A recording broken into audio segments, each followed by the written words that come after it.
ఈ వీడియో కేవలం అబ్బాయిలకు మాత్రమే. ఒకవేళ బై మిస్టేక్ గా కూడా ఎవరికైనా అమ్మాయికి ఈ వీడియో చేరితే ప్లీజ్ స్కిప్ చేసేయండి. రైట్, నువ్వు విను మామ చెప్తా. నీ బ్రేకప్ నీ తప్పు వల్ల లేక తన తప్పు వల్ల అయ్యింది అని నువ్వు అనుకుంటున్నట్టయితే నువ్వు 100% తప్పుడు ఆలోచనలోనే బతుకుతున్నావు. ఎందుకంటే ఇవాళ రేపు బ్రేకప్లు కావాలని బాగా పకడ్బందీగా ప్లాన్ చేసి బ్రేకప్లు అవుతున్నాయి. తను నిన్ను వదిలేయాలనుకుంది. సీదా చెప్పాలంటే నీకంటే వేరే వాడు ఎవడో తనని హ్యాపీ చేస్తున్నాడు.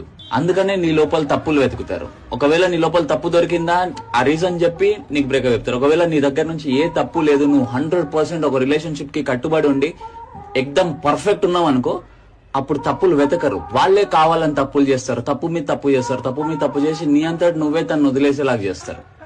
అండ్ ఇంకో మజా విషయం చెప్పాలా, నేను అమ్మాయిల దగ్గర ఒక వియర్డ్ మ్యాజిక్ ఉంటది.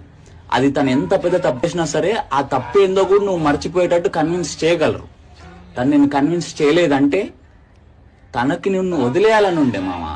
So it's not a mistake bro, it was a choice. అది కూడా బాగా పకడ్బందీగా ఆలోచించి ప్లాన్ చేసి తీసుకున్న చాయిస్.